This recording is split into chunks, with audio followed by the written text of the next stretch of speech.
कृष्णा अध्याय 13 श्लोक संख्या 22। पुरुषः प्रकृतिस्थो हि भुक्ते प्रकृति जानुगुणान् कर्णं गुण संगे अस्य सत असत योनि जन्मना। अर्थात इस प्रकार जीव प्रकृति के 3 गुणों का भोग करता हुआ प्रकृति में ही जीवन बिताता है। यह उस प्रकृति के साथ उसकी संगति के कारण है। इस तरह उसे उत्तम तथा अधम योनियां प्राप्त होती हैं। चैप्टर 13 श्लोक संख्या 23। उपद्रष्टा उन्मन्ता च भर्ता भोक्ता महेश्वरः परमात्मा इति च अपि उक्तः देहे अस्मिन् पुरुषः परः। अर्थात तो भी इस शरीर में एक अन्य दिव्य भोक्ता है जो ईश्वर है, परम स्वामी है और उस साक्षी तथा अनुमति देने वाले के रूप में विद्यमान है और जो परमात्मा कहलाता है। हरे कृष्णा। चैप्टर 14 और श्लोक संख्या 26। माम च यह अव्यम चरेण भक्ति योगेन सेवते सगुणान समतीव्य एतान ब्रह्म भूय कल्पते। अर्थात जो समस्त परिस्थितियों में अविचल भाव से पूर्ण भक्ति में प्रवृत्त होता है, रत रहता है, वह तुरंत ही प्रकृति के तीनों गुणों को लांघ जाता है और ब्रह्म के स्तर तक पहुंच जाता है। हरे कृष्णा। हरे कृष्णा। चैप्टर नंबर 15 श्लोक संख्या 7। माम वैंशो जीवलोके जीवभूता सनातनः मन षष्ठानि इंद्रियाणि प्रकृतिस्थानि कर्षति। अर्थात इस बद्ध जगत में सभी जीव मेरे शाश्वत अंश हैं। बद्ध जीवन के कारण वे 6 इंद्रियों से घोर संघर्ष कर रहे हैं, जिनमें मन भी सम्मिलित है।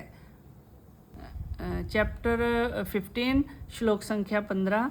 सर्वस्य चहम हृदि सन्निविष्टो मत स्मृति ज्ञानम अपोहनम च वेदे च सर्व अहम एव वेद वेदांत कृत वेद वित एव च अहम।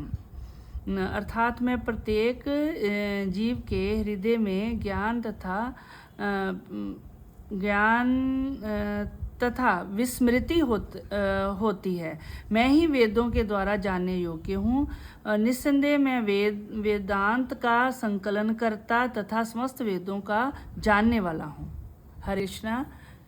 चैप्टर नंबर 18 और श्लोक संख्या 54। ब्रह्म भूता प्रसन्न आत्मा न शोचति न कांक्षति सम सर्वेषु भूतेषु मद भक्तिम लभते प्राम।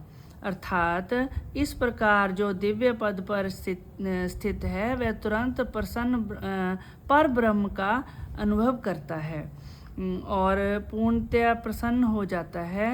वह ना तो कभी शोक करता है और ना किसी वस्तु की कामना करता है। वह प्रत्येक जीव पर समभाव रखता है। उस अवस्था में मेरी शुद्ध भक्ति को प्राप्त होता है। चैप्टर नंबर 18 श्लोक संख्या 55। भक्त्या माम अभिजानाति यावान च अस्मिन् तत्वतः ततो मा तत्वतो ज्ञात्वा विशति तद अनंतरम। अर्थात केवल भक्ति से मुझ भगवान को जाना जा सकता है। जब मनुष्य ऐसी भक्ति से मेरे पूर्ण भावनामृत में होता है, मुझ में ध्यान धरता है, तो वह वैकुंठ जगत में प्रवेश कर सकता है। चैप्टर 18 श्लोक संख्या 65। मन मना मद भक्तौ मध्य जीवानम स्कुरु मामेष्यसि सत्यम ते प्रति जाने प्रिय असि में।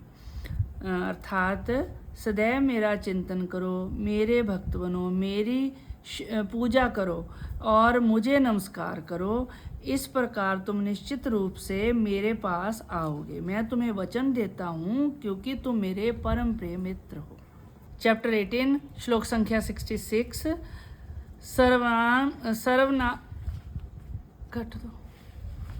चैप्टर 18 श्लोक संख्या 66। सर्वान् धर्मान् परित्यज्य मामेकं शरणं व्रज अहं त्वं सर्वपापभ्यो मोक्षयामि मा शुचा। समस्त प्रकार के धर्मों का परित्याग करो और मेरी शरण में आओ। मैं समस्त पापों से तुम्हारा उद्धार कर दूंगा, डरो मत।